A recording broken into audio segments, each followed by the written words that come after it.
جب حضرت جبریل امین سرکار کو لینے کے لیے گئے نا تو رب تعالیٰ نے کہا جبریل جنت میں جانا، وہاں سے ایک سواری بھی لے جانا.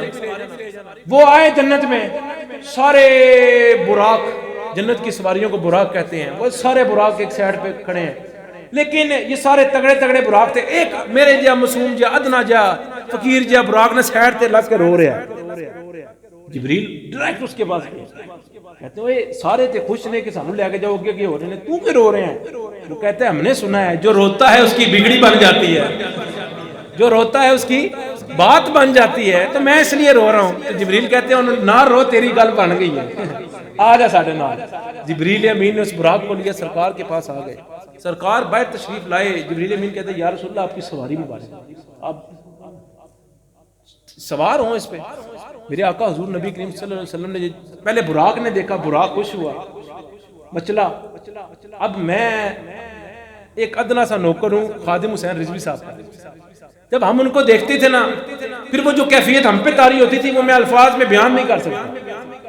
یہ تو خادم صاحب ہیں، خادم حسین ہیں، اور جو حسین کے نانا ہیں یہ خادم حسین ہیں. ان کو دیکھ کے ہمارا دل مچل جاتا ہے. اور جو حسین کے بھی نانا ہیں، جب ان کو براق نے دیکھا ہوگا تو وہ کیسا خوش ہوا ہوگا. اور سرکار نے جب نظر ڈالی تو براق پھر رونے لگا. سرکار نے کہا اے براق اب کی روتا ہے؟ اب تو میں تیرے پہ سوار ہونے لگا. کہتا ہے یا رسول اللہ یہاں پہ تو آپ نے کرم فرما دیا، اب ایک اور کرم فرما دیا کہ جب آپ جنتوں میں جائیں تو آپ مجھے ساتھ لے کر جائیے گا، میرے پہ سوار ہو کے جائیے گا. سرکار نے کہا ٹھیک ہو گیا جی، آپ کو لے کے جائیں گے. کہتا ہے نہیں یا رسول اللہ ایسے کوئی نشانی بھی لا دو، میرے اوپر کوئی نشانی بھی لگا دیں. سرکار نے اپنا دست مبارک اس براق پر رکھا، اور براق نوری ہے. براق کیا ہے؟ نوری ہے. جب سرکار نے براق پر ہاتھ رکھا، روایات میں ملتا ہے اس نوری میں سے جہاں پہ سرکار کے ہاتھ لگے وہاں سے بھی نور نکلنے لگ گیا. خود نوری، لیکن جہاں پر سرکار کا ہاتھ لگا وہاں سے زیادہ نور نکلنے لگ گیا. تو براق اچھلا خوشی سے، زمین سے 40 ہاتھ بلند ہو گیا. سرکار نے سوار ہونا تھا. سرکار نے کب سوار کس طرح؟ سرکار نے نظر کرم کی، وہاں پر میرے غوث اعظم پیر عبد القادر جیلانی کی روح مبارک تشریف لے آئے. یہ کوئی باتیں نہیں ہیں، یہ فتاوی رضویہ میں اعلیٰ حضرت نے لکھا ہے. اعلیٰ حضرت لکھتے ہیں حضرت سیدنا غوث اعظم کی روح تشریف لے آئی اور آ کر کہتے ہیں یا رسول اللہ آپ میرے یہاں پر کندھے پر قدم رکھ کر سوار ہو جائیں. محبت چیک کریں. اور سرکار سوار ہوئے. جب سرکار نے غوث اعظم رضی اللہ تعالیٰ عنہ آپ کے جب یہاں پر کندھے پر قدم رکھا نا تو سرکار نے کہا عبد القادر اب یہ بات سن لے، میرا قدم تیری پشت پہ ہے، اب ہر ولی کی پشت پہ تیرا قدم ہوگا. ہر ولی کی پشت پہ ہم یہ بات کرتے ہیں نا کہ ہر ولی کی پشت پہ غوث اعظم کا قدم ہے. یہ بات کیا ہے؟ اعلیٰ حضرت لکھتے ہیں جب معراج پر سرکار جا رہے تھے، سرکار نے جناب غوث اعظم کی پشت پر قدم رکھا اور کہا تیری پشت پہ ہمارا قدم ہے، اب ہر ولی کی پشت پر تیرا قدم ہوگا. جناب حضرت سیدنا غوث اعظم کی شان عظمتیں یہ ہے. سرکار جب براق پر سوار ہوئے، سرکار فرماتے ہیں ہم جب مسجد حرام سے مسجد اقصی کی طرف گئے نا تو وایا حضرت سیدنا موسیٰ کلیم اللہ علیہ السلام آپ کی تربت مبارک کے اوپر سے گزرے. سرکار کہتے ہیں جہاں پر سرکار حضرت موسیٰ کی قبر مبارک تھی نا وہاں سے ہم گزرے.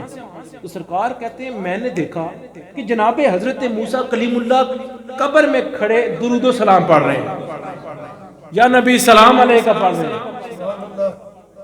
اب ایک سمپل سی بات ہے، آپ بھی اس پہ ٹیسٹ کر سکتے ہیں. ایک بندہ 70 پہ جا رہا ہے، 60-70 کی سپیڈ پہ ہے.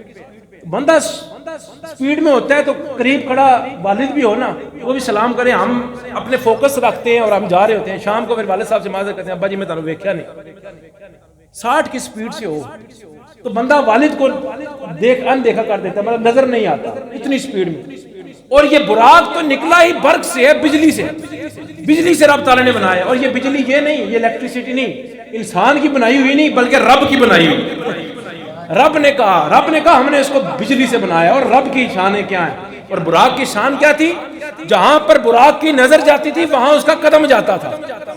سرکار فرماتے ہیں ہم اتنی سپیڈ میں تھے، اتنی سپیڈ میں ہم جا رہے ہیں، لیکن میں نے جناب موسیٰ کو قبر میں کھڑا دیکھ لیا کہ وہ مجھ پر درود و سلام پڑھ رہے ہیں.